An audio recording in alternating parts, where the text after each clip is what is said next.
Guys, ito pala yung pinakain natin sa kanila. Integra 1000. Chick booster yata yung tawag dito. Yan. Isang buwan na pakain ko sa kanila sa mga babae, isang buwan na ganyan. Tapos ito naman sa pinapakain ko sa mga lalaki. Darak. Pero nilagyan ko yan ng konting papansin nyo, may konting ano yan, may konting ganito. Ang ginawa ko lang ratio, tamang mabuhay lang sila na 1:4 yata ang nilagay ko. Isang 4 na takal ng darak, isang takal ng chick booster para lang kahit pa paano may nutrients naman. So guys, ito yung painuman. Pagka nagpapainom kayo, pilitin yung malinis talaga. Lahat, pati yung bato na nilagay nyo, hugasan nyo. Kasi yung gamot na nilalagay natin, napapanis din yan sa katagalan. Pero kung ano kasi, kung konti-konti lang, ayun pa pala, konti-konti lang yung painom nyo. Pagka ano yung tamang maubos lang nila ng ilang oras. Kasi pag dinamihan nyo yun, mapapanis nga. So, unang 2 weeks ng sisiw, talagang dapat alagaan nyo. Mas maganda nga may nakatutok na isang tao. Mas konti yung mamamatay.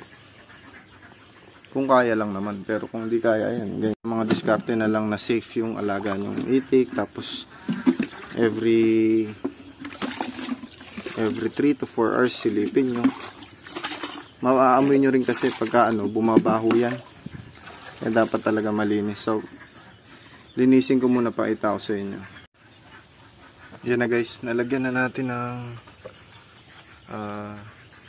vitamin Vetracin tong ano. And nasa labas lang naman yung dumi niyan. Pero ganyan lang, maglalagay ka lang. May instruction naman yung paggamit ng Vetracin eh. Sundin nyo na lang. So sa akin, tamang kumulay lang, pwede na yan. So guys, mabanggit ko lang. Ang pinaka-critical stage ng sisiw is yung after 48 hours nilang ma-hatch. Ngayon na, onwards hanggang 1 week. So pagka doon namatayan ka, normal lang po yun. Pero doon talaga yung dapat tutukan mo yung alaga mo. Kasi doon malaki yung mortality rate. Yan. So sa paglalagay ng bato guys, tansyahin nyo lang kung tama yung nilagay nyong bato. Ito, papakita ko rin sa inyo kung ano itsura ng tama. Yung paglalagay ng bato guys, kakalat nyo lang yan. Ang purpose lang naman, hindi umano yung itik na gumanyan-ganyan sa tubig. Yung katawan kasi mababasa sila, lalamigin, mamamatay. So naobserbahan ko nung sinetup ko na ng ganyan, ang nangyayari, itong area na to, lalagyan nila ng ng ipa. So binabalak ko, lalagyan ko na lang ng plastic. Yung paikot niya para hindi na tumapon pa ulit-ulit yung ipa sa area na to. So kapag lumaki-laki, pwede nyo nang tanggalin yan pagka yung kaya na nilang mabasa.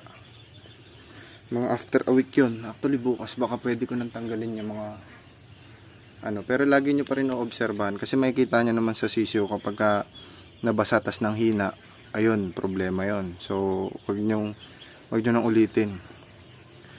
Pero kapag kaya na nilang tansyahin yung sarili nila kung hindi sila lalamigin masyado, kasi ganyan yan pag malalakas na yung sisiw, na niya na yan, kumbaga natatansya niya na kung pag nagbasa siya magiginawin siya. So napansin ko doon mga 1 to 2 weeks yan, kaya niya ng walang bato.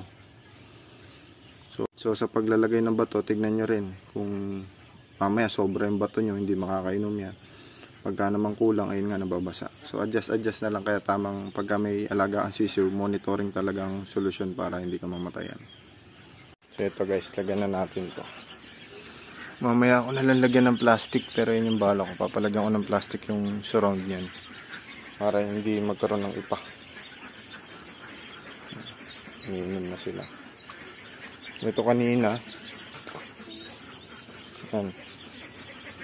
Painumin pa natin sila, sayang. Tapos paltan na natin to. Ito, lagyan natin lahat guys.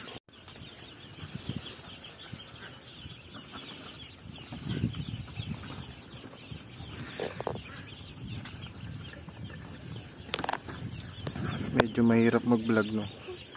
Mahirap gumalaw ng may camera. Tas ang isa pang napansin ko guys, mas maganda kung medyo malayo sa ilaw yung pinopormahan nyo ng tubig. Ayan guys, oo, na sila. Ayan o. Umiikot-ikot lang o. Masisigla na sila. Ayun yung sinasabi kong pagka may kanto, magsisiksikan yan. Kaya ultimo yung painuminan, naglagay ako ng space para makaikot sila. At saka yung feeder, medyo nilayo kong konti sa ilaw. Tapos hindi sila nakabaladbad na pa ganyan kasi humaharang siya sa sisiw. Maganda yung ganyan, nakakatakbo-takbo sila.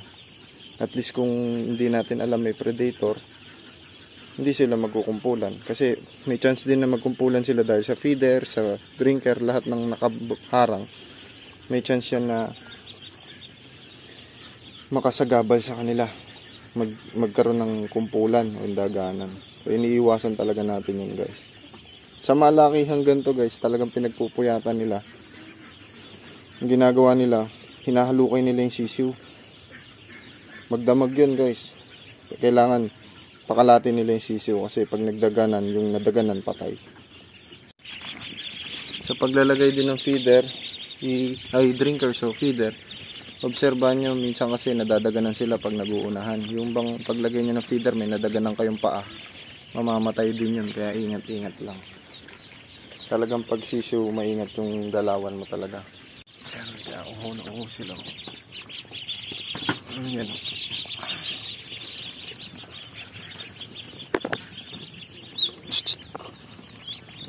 Yan o, minsan may naiipit.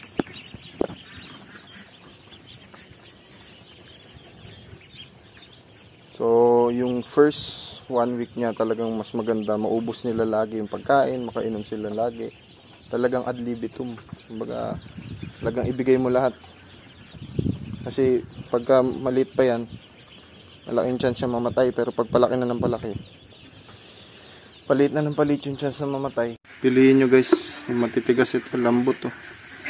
Nagkamadalian lang kaya napatulang ko to. Pero kung may pagpipilian lang ako, pipiliin ko talaga yung matigas. Kasi guys, nung nagpisato ko linggo, kumbaga na nangailangan akong ganito, linggo siya. Kaya wala na ako mabibilan.